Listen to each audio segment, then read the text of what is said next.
Hi everybody, I'm live here streaming to you from Crown Plaza Hotel in Helsinki, the ongoing event organized by Espoon Kauniaisten Teachers Trade Union. The local association has invited here local, regional and municipal politician candidates together with teachers, and I found an old friend here. Here I have next to me Mr. Markku Markkula, a legendary person, a living legend, a man who's all about education, innovation, research, who has done such a good job both representing Finland, the city of Espoo, in Europe and across the world with his great work and international connections. Thank you, Markku. Yeah, thanks. Thank you for making a nice messages out from this event, because really I have so long experience, especially globally, and not only EU, but recent years, 15 recent years, I've been a member and even got elected to be the president of the European Committee of the Regions. That's part of the official decision making in the EU, and representing all the European cities and regions. So through that, I'm quite often still in Brussels now, one of the vice presidents of the former president, so I'm well known there among the, let's say, both the experts and directors, commissioners included, and so I can influence. I've been kind of ambassador for Espoo, selling the big ideas that we have here, our companies, our research and innovation, Aalto, VTT and the others. You have a background, you know Otaniemi and the hub, the education and innovation hub here in Espoo. For those of you who are not familiar where Espoo is a city belonging in the Helsinki metropolitan region, belongs in South Finland, is in South Finland in the capital region, and it's truly an innovative city. Many of the international companies have their headquarters here, and many universities, especially the Aalto University, is the jewel here, what we have in Espoo, and you have an experience from that as well. Yeah, actually, I've studied there in one of those three universities, namely in this case the Helsinki University of Technology, and these three universities were merged together 15 years ago to become an Aalto University. Aalto originally very strongly towards innovation, and based on the policy guidelines that we did there together with the presidents and the board with industry, was that we need to have a very strong research, a university which is strongly research based, but branding it to be a change maker through the students, through the researchers, professors, and one of the targets was really make it a real international actor and change the mentality, change the mindset and influence to the rest of this metropolitan region and the whole Finland. We need to be more international. We need to run effective transformations now, like today in the climate transformation, digitalization and many, many others, using the latest technology and science and arts, of course, as well. As Markku is saying, the University of Aalto, which came from the merger of other universities and plays a key role here, is a hub, an international hub, and many internationals study in Aalto, and the wish is that those people who study at Aalto are contributing to the society, are staying in Finland after completing their degrees and contributing to the local economy. Now, Espoo as a city has approximately 24% of its population, Markku, are foreigners, are internationals. Foreign background. So close practically 1/4 of our inhabitants, meaning then around 80,000 of our citizens have foreign background. So that means that we are the most international city in Finland. We are the driver of this, let's say, internationalization. But, which is important, so as we say in the Espoo strategies, Espoo is not just the city, the civil servants and so on, but it's a whole community with all industry, large and small, with the research center, VTT, and universities and so on. So everyone there with the international background as well has a role to play, making this even a better place to live and really the driver of profitable businesses. Tell us a little bit, Markku, about those internationals. A message we spoke here of before we go online regarding the rights of the internationals living, studying in Finland.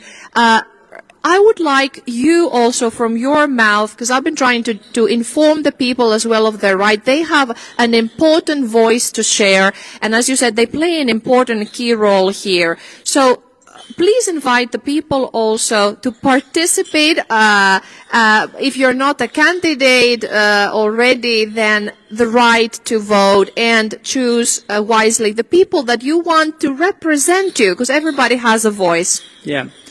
Quite many have the right to vote, even if, depending on how long have you lived there, especially all those who are originating from the EU countries. That's even easier for them, so then you have the right to vote. Or if you are from other parts of the world, so in certain cases with certain criteria, you have the rights to vote as well.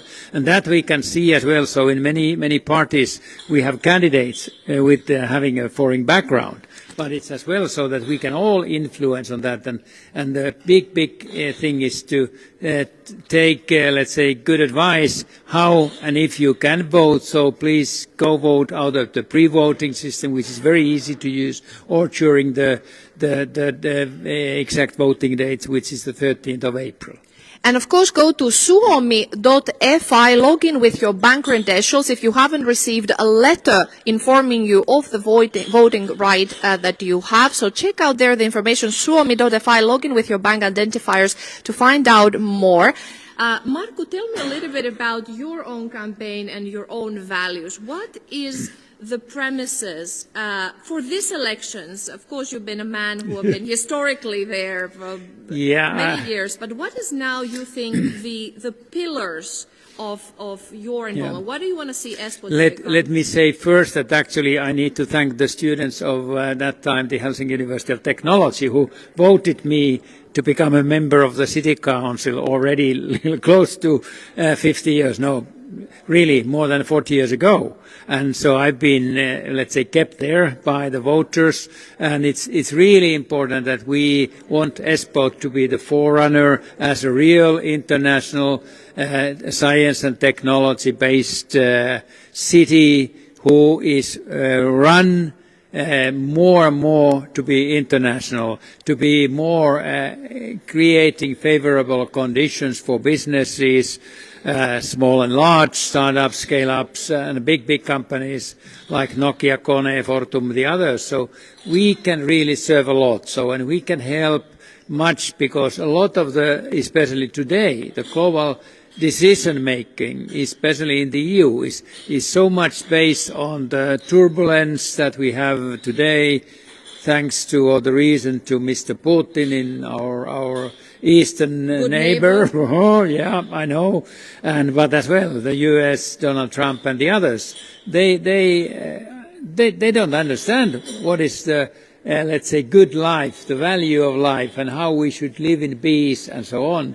We need to protect Ukraine, we need to stop the war and so on. But all that depends as well on the new profitable businesses, on the new science-based solutions, new products. We need to accelerate the transformation of scientific knowledge to profitable products. And that's very much what the city can as well help.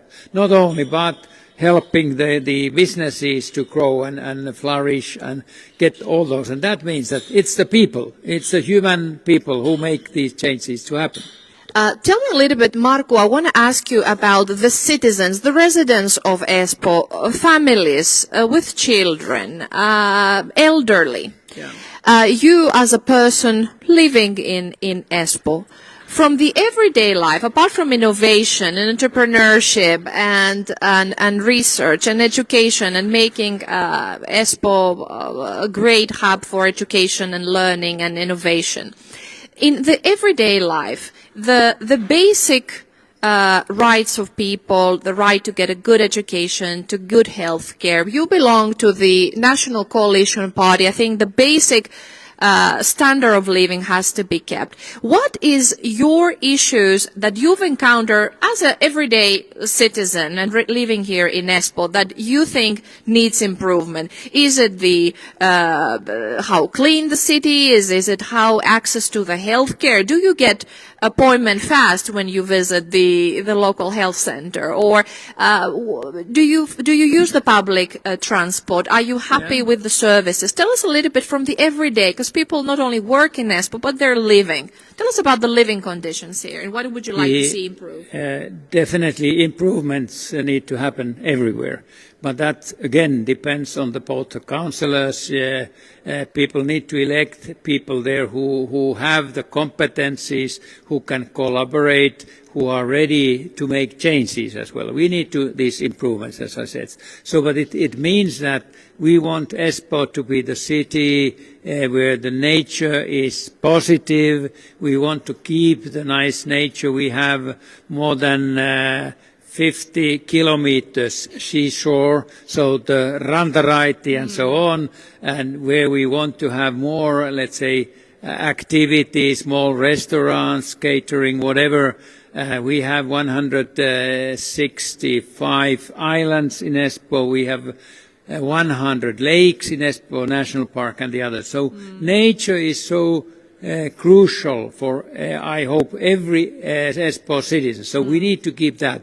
But in parallel with that, so we need to develop the infrastructure, the other parts of the living conditions. So, and on that, so the school, our school system, starting with the kindergarten, so they are our primary asset to let people, young people, but older ones as well, to study here, learn new things, enjoy living. And then we come to the healthcare and so on. So a lot of the Espoo people, they are getting older. I'm getting older, but still active. Need to use my experience and competencies on the council. But then we need to, let's say, create the concept which we can call the Senior Citizen Service Center. So where senior citizens voluntarily, they operate on their own. City, together with the region, provide good physical space, certain services with the entrance road to healthcare, pre-care and so on. A lot of that, but coming together, enjoying life together. So let the people to work more, but then for that city needs to provide. That's one crucial activity area where I can myself help, and I'm committed to do that within our regional healthcare system as well on those elections. But that happens with the city as well. So there's a lot of these kind of things that we can, when we are, let's say, committed for this positive transformation. Or if I take happiness, quite many of the foreign origin people know that Finland has been ranking #1 for several years in the global UN happiness index.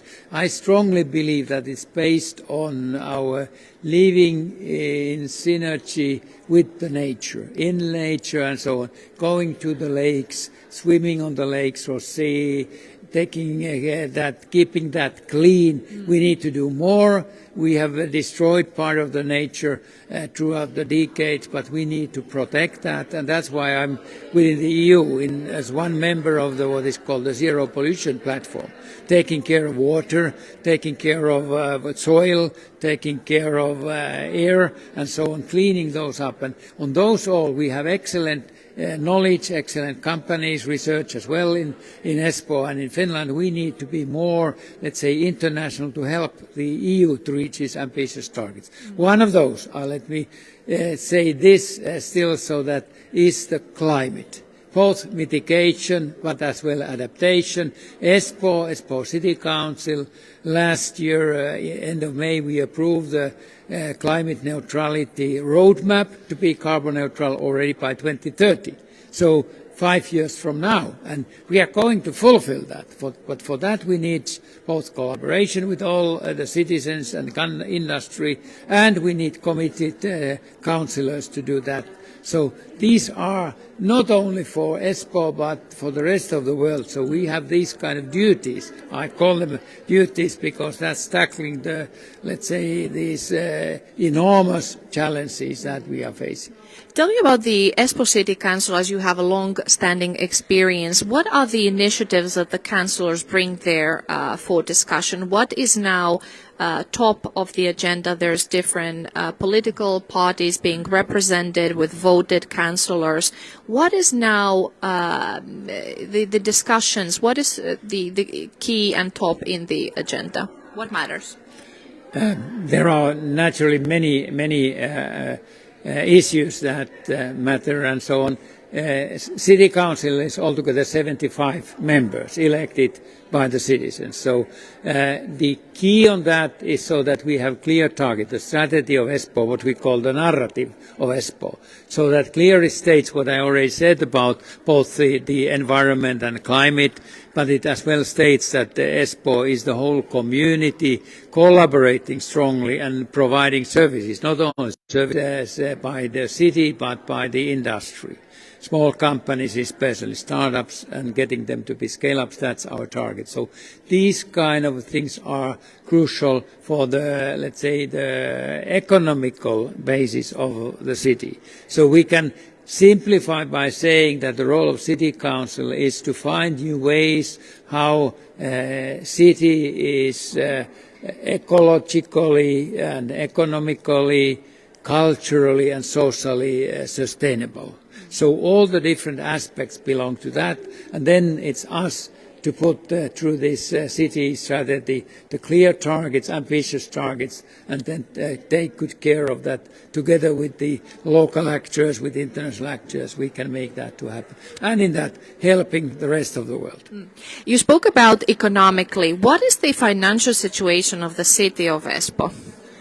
We are both, let's say, good, but with some difficulties, because Espoo is the engine for the whole Finland. We make the growth in Finland to happen, a positive, sustainable growth with companies. As you said already earlier, actually, 50% of the Helsinki Stock Exchange value is in the companies located head offices in Espoo. So that's a big challenge. And we need to create these favorable conditions. With the city itself, we have the taxation. We cannot increase the taxes anymore. That's too easy. Some of the parties try to increase that every year. We need to keep the low level of that so that people are encouraged to become entrepreneurs or get the entrepreneurial spirit to move on, create favorable conditions not only for themselves. Of course, increasing the taxes is the easy way out. That's the point. So, but we, our Kokoomus, European People's Party, party in Espoo, we are by far the largest political group, so we influence a lot. So we keep the taxes low, we encourage the conditions for businesses to grow, we encourage collaboration with research and innovation and education. So that's all combined to keep the economic level stable, but stable in a progressive way. So sustainable growth, that we need to have. Sustainable growth, international Espoo, green Espoo, and of course for more information about the living legend Markku Markkula, go to markkumarkkula.fi. Is that right? Yeah, Markku Markkula, written in one word, markkumarkkula.fi. I'll show you. Here it is. Markku Markkula. So the living legend next to me. Thank you so much. Thank you, and good luck for you as well, campaigning to the council. Thank you. I wish my goal is to be as many years as Markku is running for the city council. But let's say this is my first time here as a new Greek Espoo-lainen. So thank you for tuning in, and I'll see you next time. Bye.